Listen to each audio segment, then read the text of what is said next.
everybody, it's your boy SergDragon, and welcome back to another edition of the Heavens Monsters podcast. With me always is Terrence, aka T-Money. And you smell what the lion is cooking. Alright, so today we are going to cover both Raw and SmackDown on August 26th and 27th. So let's hit it. Starting off Monday Night Raw, we have Sasha Banks addressing WWE WrestleMania rumors and brawl with Natalya. I'm about to say Natty. But her name isn't Natalya. So the fact is, she would actually say that her moment at WrestleMania was upstarted by Becky Lynch because of the fact that she beat Ronda Rousey and had a bigger paycheck than she did, which is true. She had the main event and the main title. And she did lose her title along with Bayley on that night too. So there's that. She didn't like that though when he was doing that to her. That's why the reason why she left. And plus there was other things too. We would later have that moment where Natalya comes in running in to whoop her ass and didn't go so well. And I believe Becky Lynch didn't come out that time. Oh yeah, she's SmackDown Women's Champion. Becky, not Bayley. You said okay, Becky. Well, I guess they're telling her not to do anything because you don't want to jeopardize you getting injured or anything. Yeah, United Champions. Brought to you by Skittles, of all things. I guess Skittles is coming up in the world to be sponsoring WWE. It ain't the only thing that's been sponsoring WWE. I know. It's just a lot of it. Yeah. So, with that said, we also have King of the Ring first round match featuring Ricochet and Drew McIntyre. Drew McIntyre would say that he would defeat Ricochet and that he had no chance of defeating him. Well, too bad. Ricochet ended up doing just that. A lot of people a lot of people are saying that Drew McIntyre should have won that match. I know. Booker T was voting for him. Yeah. A lot of people like Drew McIntyre. I thought he should have won. Next, we have another match between The Miz and Baron Corbin. Sadly to say, despite the fact that The Miz did get in the... Okay, what the hell was his finisher? The skull crushing finale. Thank you. I had it skull crushing, but everything else was like... He did get it in, but Baron Corbin got out, and it took him not one but two... end of days to get it in. So Baron Corbin would beat The Miz and moves on to the second round of the King of the Ring tournament. And he sat on the stage holding the scepter, wearing the crown, stating that he did not care about the fans. That he's going to win and nobody is going to stop him. And that's what he says. We then have a match between one half of the tag team women's champions, Nikki Cross versus Bayley, the WWE Women's Champion. SmackDown Women's Champion. Ultimately, it would be Bayley who wins that match and is Prop 2 had, if I'm correct, Charlotte Flair. Did she come out? No, she did not. Charlotte Flair didn't come out at that point. I think she came out on SmackDown. Yeah. Oh, damn. I didn't vibrate.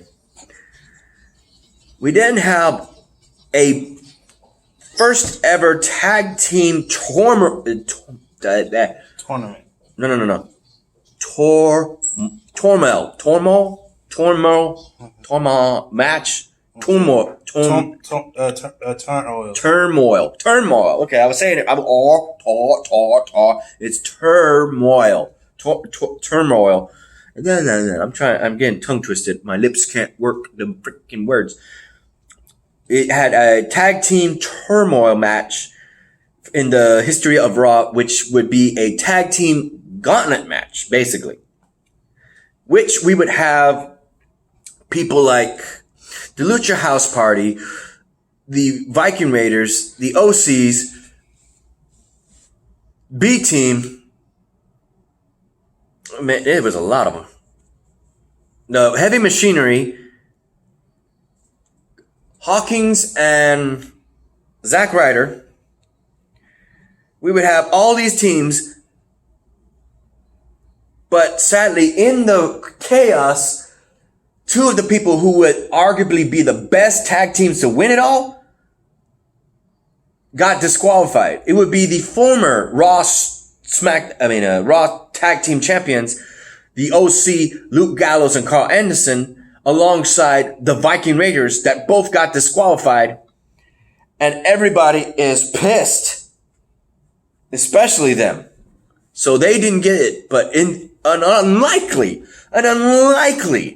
tag team was put together on the spot for that event and ended up winning the whole damn thing.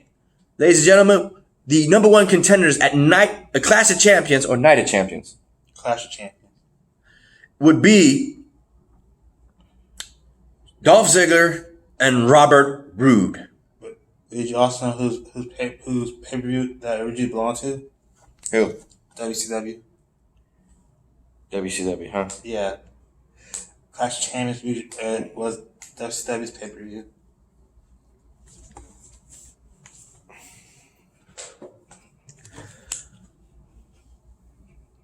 We then have the official match between Sasha Banks and Natalya.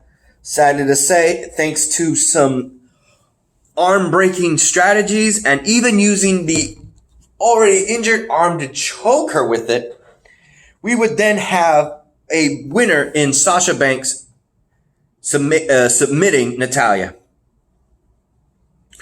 Prior to the the King of the Ring match, we would have Cedric Alexander fight off against Cesaro, and Cedric Alexander showcases why he's still in the tournament and Cesaro ain't, because Cedric Alexander won that match. Cesaro is not Cesaro is in a terrible position right now, dude. Damn. I told you that. Yeesh. People still, and people saying they still don't understand why Cedric Alexander is getting pushed. I can understand Cedric Alexander. Yeah, I've seen him. People are saying that he's a weak link. He's not. He is. He's definitely next Rey Mysterio kind of thing. He's got that charisma and athletic capability. Yeah, but here's what the fans saying about him. Speak up. Here's what fans saying about him, that he doesn't know what they're doing by giving him that push. They gonna treat him soon like they did for Kalisto. We then have the United States title match between defending champion AJ Styles against Braun Strowman, one half of the Raw Tag Team Champions. In this match, AJ Styles would look to actually be the first to make Braun Strowman tap out, on account that people would say, I don't remember, did Brock Lesnar make Braun Strowman tap out or pass out? Tap out. No, because they were saying that this would be the first time that Braun Strowman would tap out, they said. Okay, well, I mean, pass out, but not tap out. Well, that didn't work. He had him in the calf crusher, and it was locked in. I mean, look at this. But that didn't get the job done. Especially considering the outside interference of Luke Gallows and Carl Anderson once again, ultimately ending in disqualification for, AJ Styles defeated Braun Strowman via disqualification. Because Braun Strowman saw the numbers and started swinging and hit the champ and got himself disqualified. That sucks.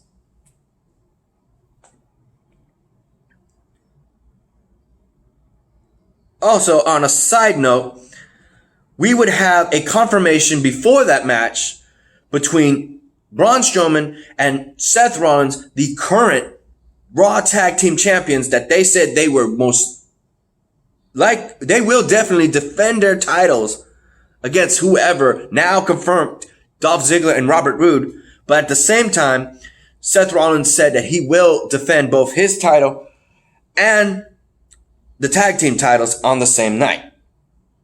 With that said, though, Braun Strowman looked at him and said, "Who are you going to defend it against?" And Seth Rollins said, "It sounds like you challenging me."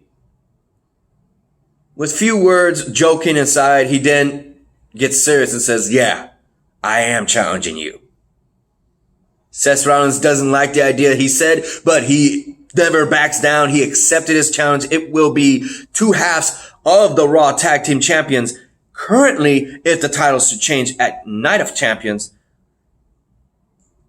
either which way, Seth Rollins versus Braun Strowman is going to be an interesting match. Yeah, people are still trashing that part because they're saying that they don't understand why those two fight each other when they're already tag team champions.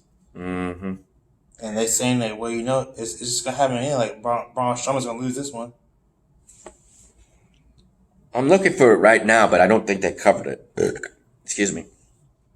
One other thing I have to add and mention is what happened this weekend before Monday Night Raw. We would actually have, I covered it with my guys on the group text that we have when I saw on Instagram for R-Truth and Drake Maverick. We would actually have not 1, not 2, but 3, no way. Yeah, 3 title changes in one day during the fundraiser, I guess, some sort of Fox Sports fundraiser or entertainment center, where Elias is performing and is spotted by Drake Maverick and didn't see R-Truth behind him to get the pinfall 13 time, I think, or 14 time. Probably 13. I would have to look that up. Go ahead and look up the 27th for SmackDown. We would have 13th or 14th time, I lost count at this point, of R-Truth becoming the 24/7 champion, running around and gets pinned by one of the commentators, Rob Strong? Rob Stone? Yeah. And then immediately gets pinned by Elias to become... Well, he wasn't a commentator. He's like a Fox Sports host. There you go. And then it gets pinned, right behind him is Elias to become a 4-time 24/7 champion. And that would happen the weekend. Ultimately, Yeah, they didn't cover this, did they? Or is it on SmackDown? I think that was on SmackDown. Yeah, I was right at 13. Oh, it's the 13th? Okay. I don't know if they did this on Raw. I don't think they did. I'm trying to think. Did they do this on Raw? I might as well say it if it was. Elias would be pinned after with Kevin Owens assaulting him. Drake Maverick rushes in to pin Elias to become damn. How many times is it for Drake Maverick? I think the 5-time 24/7 champion. Mm-hmm. And he goes and runs with his wife. His wife can't run as fast because of the fact that she's in heels. But as soon as she takes off those heels, she's bolting and he's trying to catch up. That was funny. Yeah, for women, it's not bad. For women, it's a bad day to run in heels. yeah. But she sure as hell is a runner when she's not even in a dress. As long as she don't got those high heels, she gone. He's like, wait for me. Now they can try and consummate their marriage. If R-Truth don't find him. He says, lock the door and let nobody in. Or what if R-Truth just has room service? Oh, I think they're smart enough not to do that again. But speaking of the 24/7 title, there is... He might hire some bodyguards. I would. Speaking of the 24/7 title, there is a veteran from from WCW and WWE is criticizing that title. Okay. There's one wrestler who's a veteran who's... See you Tuesday. You guys' headphones on. He didn't hear me. That's fine. There's a wrestler from WWE and WCW. He's a veteran that's criticizing that belt. Did you have to repeat that part? I'm sorry. That's fine. Go ahead. His name is... You might remember him. Named Big Vito. He's a dude who ran the dress. Yeah. That came to mind, but I was like, is it the same person? Nope. It is. He's saying that belt is terrible. championship belt. Well, that's because he's not in WWE to try and get it. Well, because he sued WWE one time because he was being treated bad, and plus he said that they should never create that belt. They should at least brought back the European title or the hardcore title. Yeah. In which case, did you get it? Mm-hmm. Before we look at it, want to give a shout out to our other Heaven Monsters podcast members, Xavier Hill, Mike Henry, and Andre Mitchell. A link to their YouTube pages will be in the description down below, as always. And a remaining shout out to Renee, Farrell, Chris Petrie, and Delvin.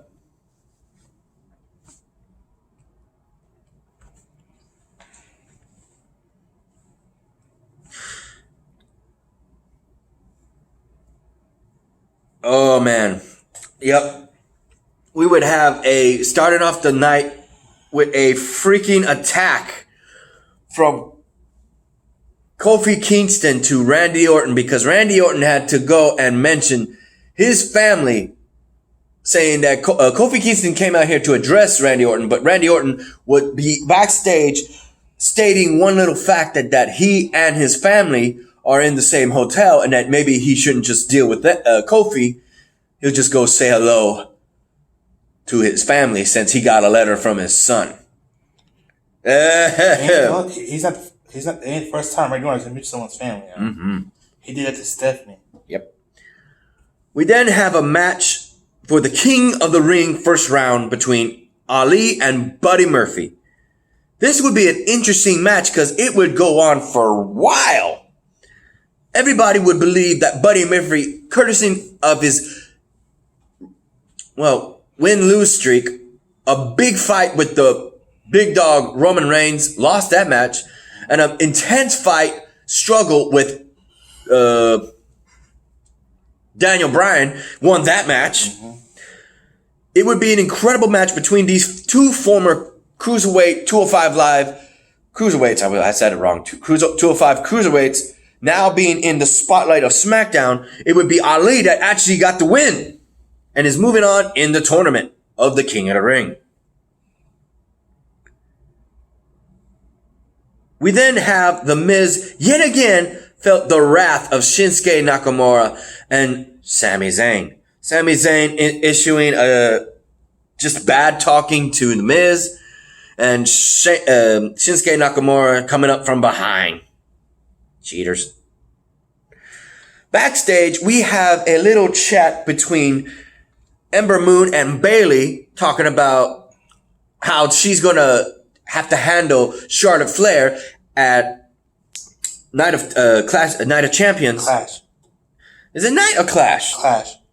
See, that's what I'm saying. It's Clash of Champions, in which case they were reminiscing against SummerSlam. They said, I'm willing to put that behind me. I don't want to go down that path. I want to look forward, says Ember Moon. But you got to look to Charlotte Flair and prove that she's wrong about what she has been trying to take over the company instead of giving us all another chance. With you, I actually got a chance, she said. I don't want Charlotte Flair doing that again. They stopped doing night champion. Mm-hmm. Using the word night. In which case, it would actually be Evans that makes it appear after so long against Becky Lynch and her title shot. But she actually said that she's agrees with Charlotte Flair that with her, it was always a shame to the women's division, and that she, being the face, would more than happy take the SmackDown title. I was like, yeah, they were both laughing. I agree. And Bayley proves her wrong without a shadow of a doubt by defeating her in a match. As I was right, as Charlotte Flair watched. Man. I got it. Next, we have a match with Big E versus Randy Orton. Big E, who actually had to attend both to his buddy Xavier Woods last week, and now has to attend to Kofi Kingston, who got jumped by Randy Orton, or vice versa now. Randy Orton issued a challenge. Kofi Kingston earlier came looking for Randy Orton, and Randy Orton delivered a mean RKO. So now he's being recuperated. So Big E tries to, and boy, woo, hell's come, he says. I've come to collect. I am hell. I've come to collect, he says. And boy, he keeps throwing Randy Orton around. We haven't seen this side of Big E in a long time, since the old days of NXT. Woo! You only see that, you have seen that when, not just when he was on Monday Night Raw, he was Dolph Ziggler's bodyguard. Mm-hmm. Yeah.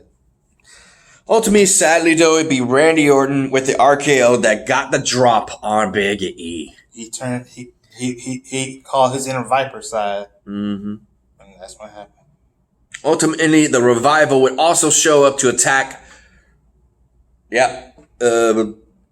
Big E, and they would tag team against him for a super RKO 3-man that's what it's called, a super RKO with 3 men. You want to call it a triple RKO? No, that's not a triple. Well, I was talking about them. They are triple. Mm-mm. 3 of them. Mm-mm. Triple RKO would be actually 3 in a row or 3 men doing it at the same time. That's a triple RKO. No, that would be an assist RKO. I was thinking of saying like 3 guys doing an RKO. But I can't think of a word called. That's why they call it a super RKO. Okay. In which case, prior to what I said earlier, we would have Drake Maverick wound up as 24/7 champion after a chaotic series of events by Kevin Owens on Elias. Yep, they ran.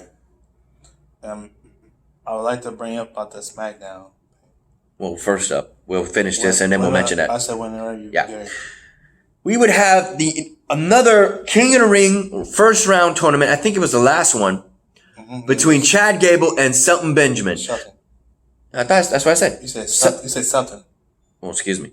Shelton Benjamin. But here's the thing. Benjamin would actually make short jokes despite the fact that he tag teamed with Chad Gable this whole time. But that didn't help him get the win, because Chad Gable, despite all the short jokes and him getting in his head, Chad Gable gets to move on to the tournament. While Shelton Benjamin, nope. Sorry. Don't worry, Chad Gable. One man would know how you feel, and that man is Rey Mysterio. Mm-hmm. Next would be the last thing. Here you go. Here's your phone.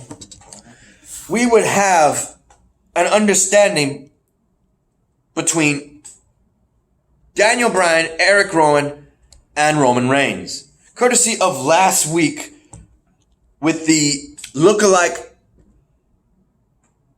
Eric Rowan, it would actually be said that Daniel Bryan and Eric Rowan is owed an apology by Roman Reigns. Daniel Bryan, who, because he's a heel, is one of those people who automatically assumes everybody is going to give him what he wants and tells him what he wants, and will say, do it, without having to say it, just by his tone. And say, you're sorry. They're like, seriously? Fuck. Ultimately, though, Roman Reigns would say, I'll give you an apology, but after we look at this footage. During the footage, we would see the scene where Roman Reigns is firstly assaulted by falling debris, and we would actually have an image that wasn't seen before. In behind, a shadowy figure wearing a hood, and it, clear as day, in that hoodie, would be a red beard figure. A lot of us were thinking it was that lookalike, but nope. It was running away faster than anything, and it would be revealed that it was, in fact, Eric Rowan. Daniel Bryan is completely pissed that he would actually start slapping the taste out of damn Eric Rowan's mouth. Said, I don't like liars. I don't like liars. You lied. After everything, you lied. And he would march his way to the ring while the whole time just apologizing to Roman Reigns saying that he did not know that this happened, that he hates liars. Once he got into the ring, I figured this was going to happen because Roman Reigns didn't want apologies. Roman Reigns wanted he was in a vendetta to get revenge for all that was happening to him. So he should have never gotten the ring. He should have stayed outside. Because the second he got inside, he got a spear. So now, considering what happens, this is far from over. So we might have a match between Daniel Bryan and Roman Reigns. If not, Eric Rowan and Roman Reigns. So go ahead and say your piece on what's coming for SmackDown. SmackDown will be moving to October 4th on the Fox Sports Network, and it will be no longer called SmackDown Live. It will be called WWE Friday Night SmackDown. There you go. Like it was around 2005. So they're moving back to Friday nights, not Tuesdays? Right. Or they're just going to record on Tuesday and say it's Friday? No, actually, it went back to Friday nights. I wonder why. Because if you think about it, it will make because AEW got Wednesdays and AEW got Wednesdays. Also, you mentioned something about something I'm going to miss because it's already 9. Special on it's just like a 1 hour show AEW to it. Just they want to show you just for today. But like I said, they're not like the reason why they moving this. Well, the reason why they moved to Friday nights because AEW is on Wednesdays. Mm-hmm. It will make no sense for them being on Tuesdays. Mm-hmm. So like I said, no longer WWE SmackDown Live, just WWE Friday Night SmackDown like it did 2005. All right. Is that it? Yes. With that said, ladies and gentlemen, that'll be it. If we miss anything, hit it in the comments down below. Let us know if we miss anything. In which case... Oh, by the way, I didn't show the new logo. Zoom in on that.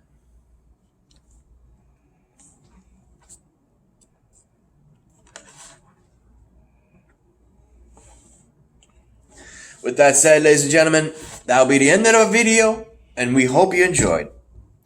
If you liked this video, give it a thumbs up. If you didn't, give it a thumbs down. Hit that subscribe button right there if you like the content, the big red button. And hit that notification bell right over here if you want to see the next Heaven's Monsters podcast with me, SergDragon, and with me always is T-Money. In which case, ladies and gentlemen, thank you and good night. Bye.